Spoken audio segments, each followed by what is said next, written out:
the beginning, there was darkness, and then, bang, giving birth to an endless expanding existence of time, space, and matter. Every day, new discoveries are unlocking the mysterious, the mind-blowing, the deadly secrets of a place we call the universe. Where are the Martians?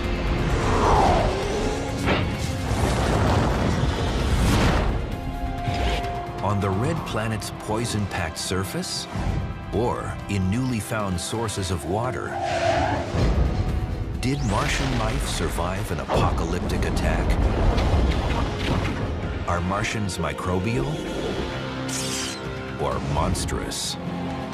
At last, the answers are here. In Mars, the new evidence.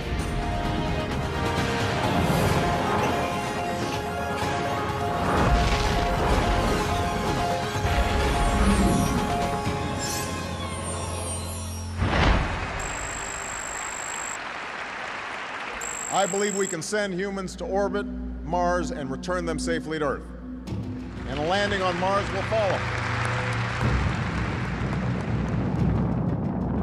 When we land on Mars,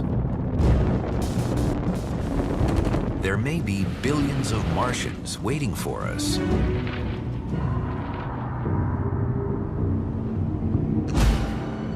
Only they probably won't look like this. Or this. But like this. Microbes. Bacteria evolved to survive on a planet with 1% of Earth's atmospheric pressure.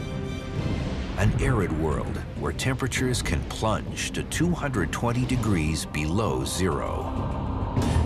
Now, even if that upper surface is so nasty, that doesn't mean that just a little ways under the surface wouldn't be a much happier place for microbial life on Mars.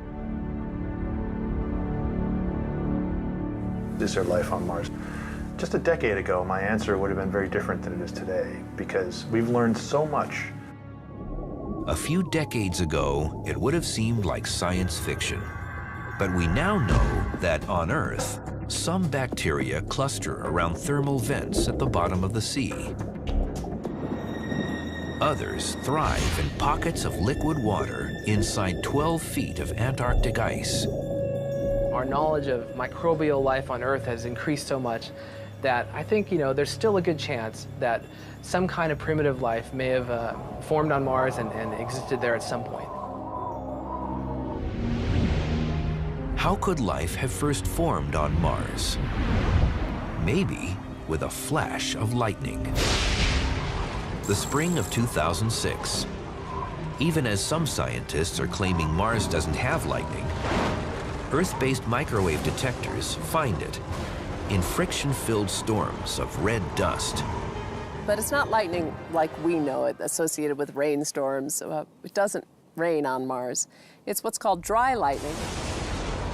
And this dry lightning, or static electricity, could have been the trigger for Martian life. Once you have lightning, you've got a new source of energy that can affect your chemistry and alter things in the atmosphere, even on the surface at some level. A famous experiment seeking to replicate the creation of life on Earth ran an electric current through a mix of water and common gases, creating a soup containing organic compounds and the building blocks of life, amino acids. By hitting things with electrical discharges, you can not necessarily generate life, but maybe make the preconditions for life. But did dry lightning help jumpstart life on Mars? Or did it kill the chance for any life at all? Lightning on Mars could create things like hydrogen peroxide, which could then lead to other chemicals that would destroy organic material and sterilize the surface.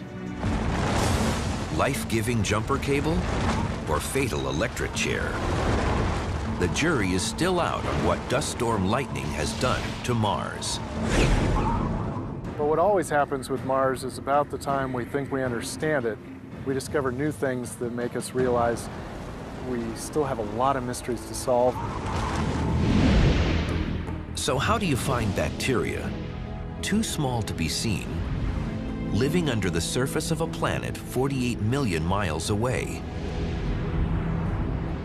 The life that's most likely to be prolific, the life that you'd find the most number of organisms, if they did exist, is the one that's hardest to find of all. Like climbers, scientists look for life on Mars by making connections, linking this observation to that deduction, hoping the evidence leads in the right direction. And if the facts aren't there, you start over. It's hard to look for life. So the mission designers have said, well, let's first figure out if there are habitable places, if there are places that would be friendly to life. And the key element for life as we know it is water. On Earth, liquid water is required for life.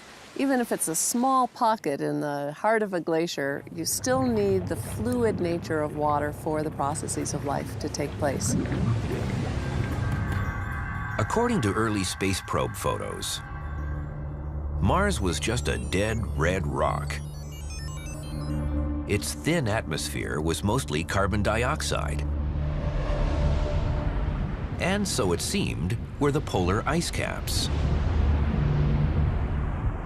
You know, in the 70s, we might have expected that there was no possible water or life on Mars. The picture is much different today.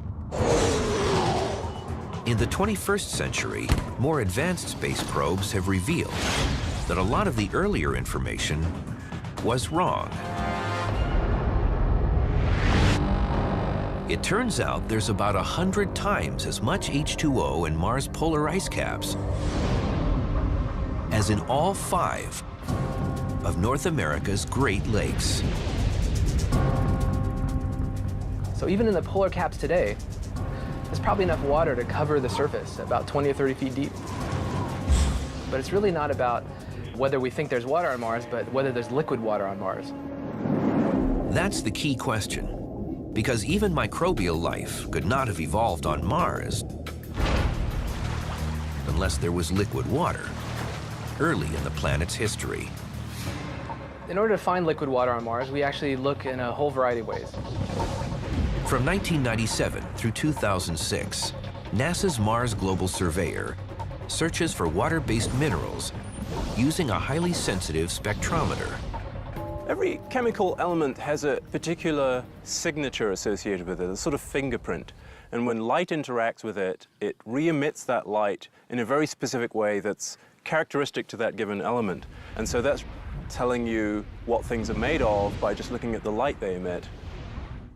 It's similar to the way the human ear can pick out specific vibrations.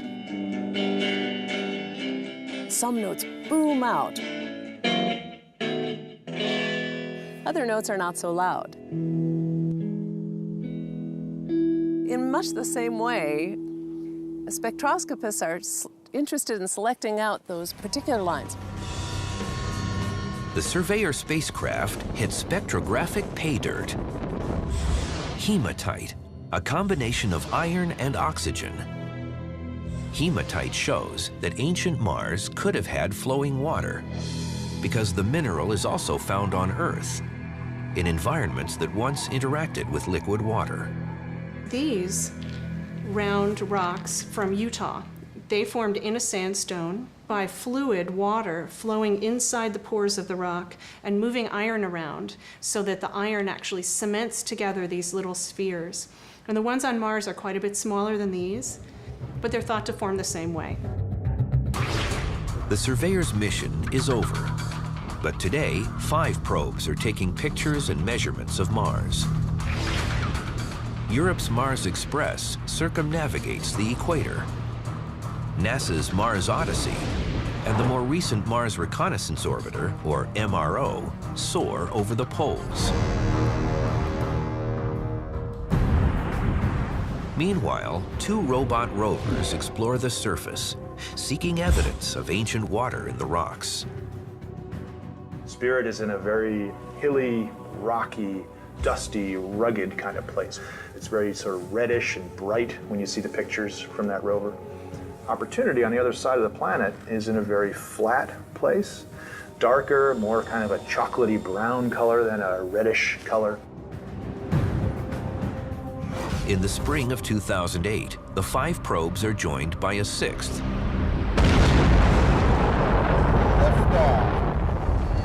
NASA's Phoenix lander. May 25th, 2008. As anxious men and women on Earth watch their monitors, the Phoenix lander ends a 9-month space journey, flaming through the Martian atmosphere at 12,500 miles an hour. We taught the baby to fly, we gave him all the wisdom, and now we have to let it go and do the job. Any landing on Mars is incredibly difficult. And the chaos happens within 6 or 7 minutes, from the top of the atmosphere to the surface. We call it the 7 minutes of terror.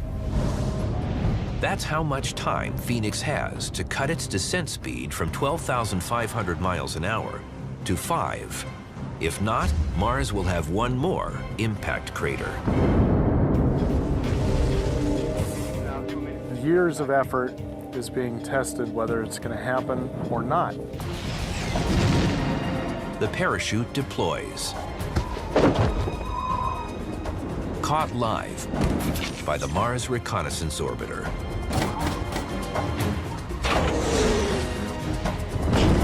Thrusters slow the plummet for a near-perfect landing near Mars' North Pole.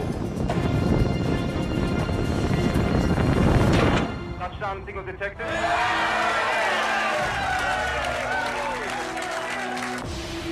Helium vent detected.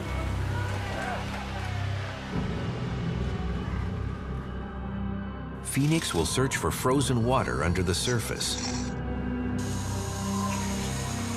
But has it already found more than was expected? A photograph of one of the lander legs seems to show something that should not be there. There is new evidence that Mars could once have supported life. Mineral deposits show that water once flowed on the surface. NASA scientists look for evidence of water wherever they can find it on Mars. But in the spring of 2008, they may have found it in an unexpected place. The Phoenix lander, newly arrived near Mars' North Pole, has something strange on one of its legs. Some colleagues think that those are water droplets forming in that environment, which is a little curious because it's very cold. It's not at all obvious that water should be stable there, but it could be really salty, could be briny, and so it has a lower melting point. That's possible. I don't know what the blob of water on the Phoenix lander leg was, or the thing that looked like that. Scientists are split, and internet blogs run wild with speculation. But in the end, it's all speculation. The unfortunate thing is, the data that we have are really kind of fuzzy, right at the limited resolution. You really want to go up there and take a much better picture of it, but it may ultimately be a question that can't be answered. Although the droplets on its leg remain a mystery to this day, when Phoenix's robot arm digs 2 inches under the Martian surface, it confirms a prediction. As it hits hard, icy soil containing frozen water, Mars Odyssey predicted that Phoenix would land on an icy soil with a little bit of dust on top. Phoenix went, touched it. We got another key part of planetary science, which is getting ground truth. While the Phoenix team expected water ice, they're surprised by something else the lander's laser detects in the Martian sky. Snow. Not carbon dioxide snow, but water crystals, as on Earth. It snows on Mars, which is indeed cool. Phoenix saw it first dissipating high in the atmosphere and eventually actually falling to the surface, and then sublimating and going back to a gas when the sun came back up. It really is one of the first times we're really seeing the surface atmosphere water cycle. In this case, gas to solid, solid back to gas. Meanwhile, roving robots explore near the equator. Spirit and Opportunity use high-resolution imaging and spectroscopy to find evidence of minerals and landforms shaped by water in Mars' ancient past. Day in the life of a Mars rover starts as the sun rises and illuminates the solar panels, and that wakes up the rover. The radio commands are sent from the Earth to tell it what to do. This time, drive 10 meters forward, and then stop and turn 20 degrees, and then take a panorama with these color filters looking off in that direction. Near the end of the day, one of the NASA orbiters, like the Mars Odyssey orbiter or the Mars Reconnaissance orbiter, is passing overhead, and we know when that's going to happen. The rover will transmit data from that day up to that orbiter, and then that orbiter relays it back to the Earth. And while it's sleeping, we've got those pictures that it just sent back and other data, and now we're trying to figure out what happened. Did it do what we were expecting it to do? Did it do something unexpected? Is it in some dangerous situation? In early 2008, signals from Spirit indicate trouble. Its right front wheel jams. When the Phoenix team tries driving the rover in reverse, the dragging wheel gouges several inches into the soil and hits silica. On our own planet, where do we find silica? Well, hydrothermal environments. Maybe that's what we're seeing on this other world as well. So a lot of the excitement about silica is because of that connection to our own planet. That indicates that, hey, maybe those kinds of environments existed on Mars as well. In fact, the Spirit rover may be parked at one right now, right next to it, what may have been an ancient Yellowstone-like hotspot. It's a classic accidental discovery and raises the question, could Mars have current underground thermal activity? Is Mars still hot in its interior? It certainly is. There's no way that Mars has completely cooled off all the heat of its accretion, all the heat of its formation. Some of it is still there, plus heat from radioactive elements. There's definitely sufficient heat inside of Mars to make hot fluids percolate, but there is that possibility where you might find liquid water at some depth in the crust, yes. In Yellowstone and at hot springs all over Earth, many different species of bacteria feed and grow in the gas and mineral-rich waters. Could hidden hot springs be breeding grounds for life on Mars? We would love to send electromagnetic sounding instruments to the planet because they could actually tell us whether there is liquid in the crust at some depth. That would be fantastic, then we'd know. While the Spirit team wonders about Mars' underground mysteries, the Phoenix team finds another surprise on the surface. 2% of the soil around the Phoenix lander is composed of perchlorates, combinations of chlorine and oxygen. The discovery of perchlorates on Mars has been fairly controversial because on Earth it's a very toxic substance. On Earth, perchlorates are used as propellants in fireworks and rockets. This was a surprise. This was a discovery. Why is it even there? How is it forming? The question of perchlorates is a really good question, and there's no definitive answer. Perchlorates do occur naturally in places like Chile's Atacama Desert, as ultraviolet radiation from the sun transforms chlorine and oxygen. And on Mars, many of the same kinds of chemical reactions might be happening on the surface. We don't understand the details of even on the Earth, let alone on Mars. The other challenge with perchlorates is they affect some of the experiments that people use to look for organics, for carbon-based molecules like you might find in life. Some scientists are now reconsidering the famous 1976 experiments by the Viking lander. When Viking went to the surface in 1976, they found no evidence whatsoever of organics. One of the recent theories that's being bandied about it is that if you did have perchlorates in the soil, that those might have actually broken down the organics in the same process you were using to try to detect them as you heated the soil up. Perchlorates may have destroyed organic materials in the Viking experiment. And on Earth, they're a key poison in many chemical runoffs. But perchlorates are also power sources for certain bacteria. Bacteria actually used to eat toxic wastes. And in terms of life, it's a good news, bad news thing. While microbes might feed on the toxic soil, it could be deadly for humans on Mars. We don't know how that perchlorate compound might be changing the surface. The surface might be in some kind of a superoxidated state that could ultimately prove to be, for example, corrosive to astronaut suits. One thing is certain. After 5 months of exploration, Phoenix's mission is threatened by a dust storm sweeping across the Martian plains, burying everything in its path. In a storm so fierce, the Phoenix lander is doomed. When NASA's Phoenix lander digs into frozen water on Mars, it finds new evidence that the red planet could once have harbored life. But in the autumn of 2008, Phoenix's own life is about to end. On Mars, the wind comes along and whips up the dust, which is very, very fine-grained, like flour, extremely fine-grained material, whips it up into the atmosphere, and it slowly settles out, blanketing everything. Red dust coats the solar panels of the Phoenix lander. Sunlight, its only source of power, can't get through.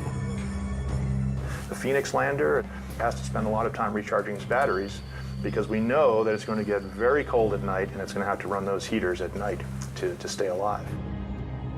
On November 2nd, 2008, Phoenix shuts down for the last time.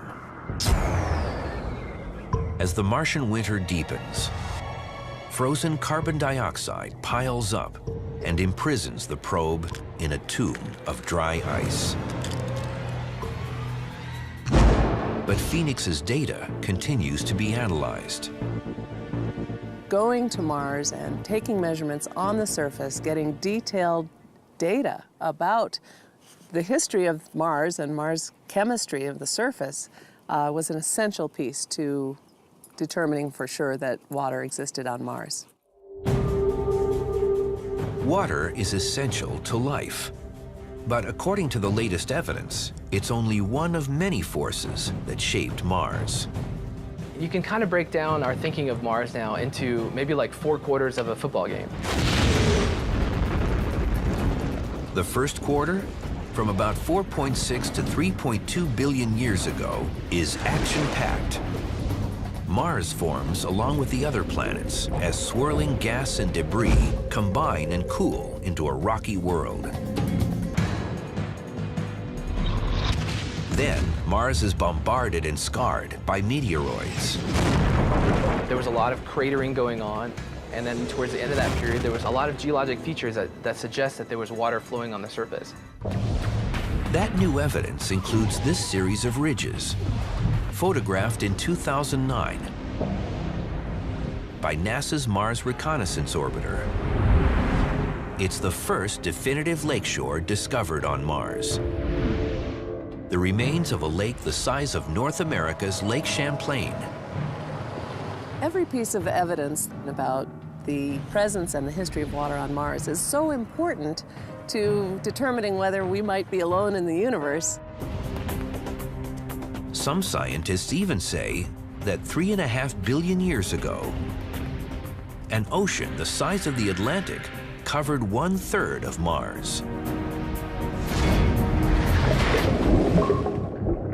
Maybe with enough time and enough water, life formed on Mars as well. As the first quarter of Mars history ends, the second starts with a bang. As volcanoes reshape the planet. There was significant volcanic activity. Olympus Mons is the biggest volcano in the solar system. So we know there were big volcanoes in the past. Mars is blanketed with black volcanic basalt, like the basalt found around Hawaiian volcanoes. And the chemicals released from volcanoes, including sulfur, mix with the water that was left and make things acidic, kind of like acid rain on Earth and that sort of thing. At the same time, the atmosphere seems to be shrinking and water becoming more scarce and less stable on the surface. The loss of Mars's atmosphere meant that liquid water could no longer exist on its surface. Water exists on the surface of the Earth only because of the atmospheric pressure pushing down on it. Whatever water is on Mars evaporates or freezes. In the third quarter of its history, Mars probably begins turning red from ferrous oxide, rust in the dust. Take a fresh volcanic rock in Hawaii or Iceland and let it sit out in the Earth's atmosphere, and it's going to turn red and brown over time. It's going to oxidize. Same kind of thing could have happened on Mars. In its final quarter, Mars goes into a deep freeze. From around 100 million until 2 million years ago, large glaciers form and carve out new patterns in basins and craters. From a warmer, wetter planet to a cold, dry world. Mars in a nutshell, according to recent evidence. It had a thicker atmosphere, it had water, it may have had rain, it had snow, it has all kinds of things that are familiar to us. And it's just fascinating to think that we can go back in time with these missions and study an early sort of Earth-like Mars that's now gone. But while there's strong evidence for past water on Mars, these 2009 satellite pictures seem to show something impossible. Flowing liquid water on the surface. There could be events when water that has been kept subsurface or frozen comes gushing out and runs down the walls of these craters. This is one of the most exciting things in the past decade, is seeing those pictures of the gullies. Because when I grew up, I was taught that there's no way liquid water could be stable on Mars today. And this kind of flies in the face of the physics, right? And that's kind of exciting, because it means that we might have something wrong. The initial announcement of finding them proposed that the ice that was melting or an aquifer coming up. There's a whole different set of theories and recent study that it could be from carbon dioxide, the dry ice going to a gas, and then that gas basically doing a gas lubrication of the sand that's flowing down. And frankly, it's still in the midst of exploratory science right now. And some of these marks have been shown to be dust flows. I hope not all of them. I'd like them to be water. From ancient oceans to yesterday's flowing gully, the search for water and life on Mars is an ongoing quest. A quest that, like a climber's path along an unfamiliar course, is filled with false starts and unexpected detours. That's what happens when this photograph, taken near the Martian equator, reminds a lot of people of this. Could Mars once have supported life? Mineral evidence from probes like the Spirit rover is encouraging, but it can be radically overinterpreted. You know, we have to be careful not to jump over a line that goes beyond what the current data, the current experiments, the current hypotheses can support. But it's hard as human beings not to just jump over that line. In 2008, thousands jumped to an incredible conclusion when a picture taken by NASA's Spirit rover goes viral across the internet. Doesn't this figure look amazingly like pictures supposedly taken of Bigfoot? Is this proof of life on Mars? No. it's a 2-inch tall rock. We still do not have definitive evidence for the existence of life on Mars ever. Like the 19th century canals and the 20th century face, the Martian Bigfoot is a 21st century trick of the light. And sometimes people don't know how to distinguish between the facts and the science fiction. If there is or was life on Mars, it probably evolved very early in the planet's history, when Mars still had a magnetic field shielding it from harmful space radiation. The evidence that Mars used to have a magnetic field lies in the crustal rocks. Most of the crustal rocks have a magnetic field frozen in when they solidified. These magnetic rocks, scattered across the red planet, give Mars its own version of Earth's northern lights, as discovered in 2008, although it may not register as visible light to human eyes. On Earth, when charged particles from the sun get trapped in Earth's field lines and smack into the atmosphere, they cause the atmosphere to gain energy and then emit a glow. The European spacecraft Mars Express recently detected aurora on Mars. And what's actually happening there is that there are charged particles streaming down magnetic field lines being made by remnant magnetization in the crust. But how did Mars lose its magnetic field? One theory, a little less than 4 billion years ago, as Mars cools, its molten iron core solidifies and stops turning. The motions within the core weren't sufficient to generate an electric current, producing a magnetic field. But there is also a faster and far more violent hypothesis. Another more recent idea that's pretty controversial is that Mars had one or more fairly large moons that were actually captured satellites. And those moons tidally heated the interior and kept it molten, allowing currents to be generated and thus producing a magnetic field. Now, if a 500 million years after Mars's formation, those moons crashed into the planet, that could have destroyed the magnetic field. For most scientists, the pieces of the impact theory don't fit. Could satellites large enough to do such damage lose enough inertial energy to be captured in the first place?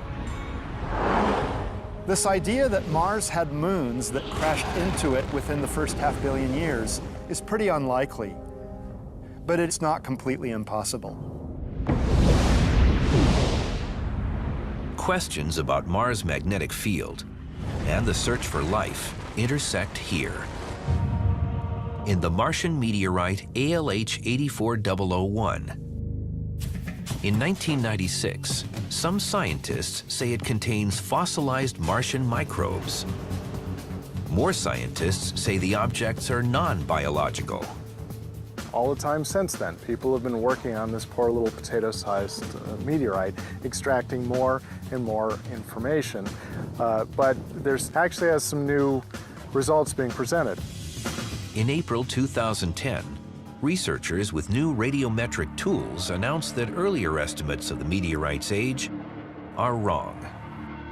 It's actually younger by 500 million years than we thought, roughly.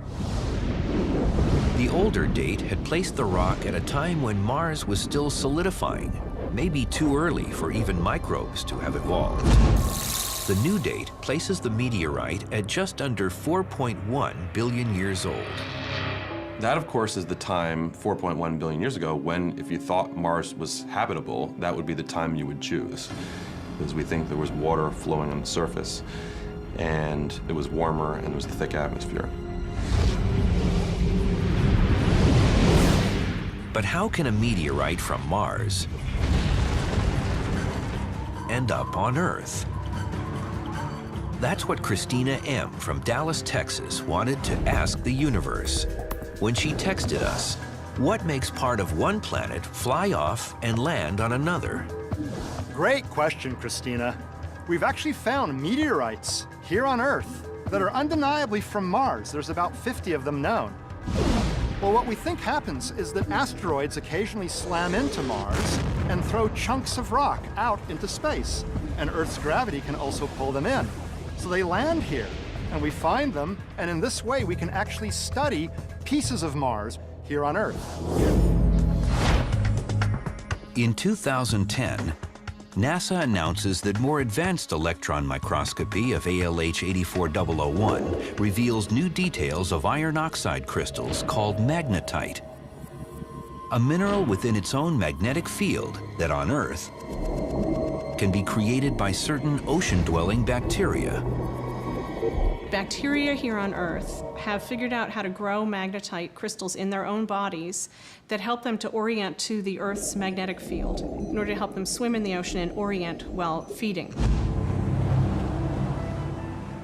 Are the crystals in ALH 84001 fossilized magnetite created by Martian bacteria to help them hunt and feed in an ancient ocean when Mars still had its magnetic field more than 4 billion years ago? If they are fossils, of course, they'd indicate that early Mars had a fairly sophisticated life. That's still being batted about, and bottom line is there's still a heck of a lot of scientific work being done and a lot of debate about Mars meteorites and whether there's any evidence of past life in those. But the latest and most compelling evidence of Martian life isn't in an ancient meteorite, but on Mars today, even though this new evidence is invisible. For years, scientists looking for life on Mars have followed the water, but there may be something to follow that's even more dramatic. Between 1999 and 2009, spectrographic observations of Mars detect a combination of carbon and hydrogen called methane gas. The discovery of methane on Mars, in Mars' atmosphere, was a real surprise to people. Plumes of the gas seem to be coming from a few hotspots during the Martian summer. The trouble is, there shouldn't be any methane on Mars. On Mars, even just the presence of methane is a little bit mysterious because it breaks down. On Earth, the unstable methane molecule disintegrates after about 300 years. But on Mars, high doses of ultraviolet radiation and perhaps the newly discovered dry lightning in the thin, dusty Martian atmosphere break the methane down in just a few months. And so if you see it there, it means there must be something resupplying it. Even though it's being broken down, it's getting resupplied. Where's the Martian methane coming from? On Earth, volcanoes produce vast amounts of methane. But even though Mars has Olympus Mons, the largest volcano in the solar system, it hasn't erupted for millions of years. So what are the other choices? Methane can be produced underground when basaltic rock gets turned into a mineral called serpentine, and that releases methane, and that methane could seep up through the ground and come out in the atmosphere.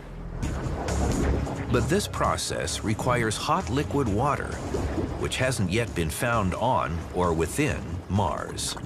Could be volcanoes, which we don't know to be active on Mars, so that would be interesting. Could be some subsurface chemistry with liquid water, which we don't know to be on Mars, so it would be interesting. Or it could be due to biology. On Earth, 90% of methane comes from bacteria in animals and plants. Is the Martian methane coming from underground colonies of bacteria? The discovery of methane on Mars led to headlines of us having definitively found evidence for life on Mars. And entire chat rooms were set up to discuss these various creatures. But in fact, though the discovery of methane is interesting, it doesn't mean that we've found creatures wandering around on Mars. Maybe it is life. It's an arrow to something, and maybe the thing at the end of the arrow is life. The search for the source of Martian methane has become a priority for explorers. and is on the mission list for the next rover to be sent to Mars. So we're looking at a so-called test bed version of the Mars Science Laboratory rover. And the Mars Science Laboratory, when it gets down to the surface, will measure methane. So we'll know the answer once that rover gets down there. The Mars Science Laboratory, dubbed Curiosity, will launch in the fall of 2011 and land in 2012. It's the size of a small car and will use an amazing new landing technique, the sky crane. At about 60 feet above the ground, the rover is separated from the descent stage and lowered on a line, which we call the bridle, and slowly lowered to the ground and lowered to the ground. When the rover's wheels touch down on the ground, the descent stage detects that, it cuts those lines, and then it flies away and it crashes safely far away, and the rover is on the ground on its wheels, ready to go do its job. The high-frequency radar, essential to the sky crane landing, is mounted to a helicopter and taken for a test drive at California's Edwards Air Force Base. When you're coming down on Mars, we do a bunch of simulations and analysis to go ahead and give us bounds of what we expect to see in terms of descent angles, in terms of attitude rates on the parachute. During the entry, descent, and landing, the radar tells us where the ground is and how fast we're going. That information is used by the control system to control the thrusters to make sure we touch down at a nice, gentle speed. We test little pieces here and little pieces there. So the first time that we tested for real is on Mars. The key objective of the Mars Science Laboratory is to search for signs of ancient habitats. And so the rover will rove up to areas that had been soaked in water in the past and may have trapped organics. So if we find those kind of layers, we can go up to that kind of a rock and we can drill into it and take the material from inside the rock and tell with a lot of precision what the rock is composed of and whether there's organics in there. The Mars Science Laboratory will be one more link in a chain of exploration to understand that bright red dot in the dark night sky. Put together all the new evidence, and it adds up to the need for more evidence. We don't know how the magnetic field was lost. We don't know exactly how the atmosphere was lost. We don't know where all the water went. We don't know whether the methane is produced by life or just regular abiotic chemical reactions. But maybe questions that baffled the 19th and 20th centuries will be answered in the 21st. I asked 5 other Mars scientists, what percentage chance would each of you give that life ever formed on Mars? 4 of us thought it was maybe greater than 90% chance that there had been at some time, and maybe now, life on Mars. And 2 of us thought it was less than 15%. And the follow-on question then is, if you think that there's less than 15% chance, is it really worth going to look for it? And the answer was immediately, absolutely. I don't think that rovers and landers and orbiters are going to find life on Mars. My personal opinion, I think it's going to take people. I think there will come a day when people go to Mars, digging and drilling and thinking and just going with context and gut feel and putting the pieces of a very complicated puzzle together. I'm optimistic they're going to find evidence of past or present life.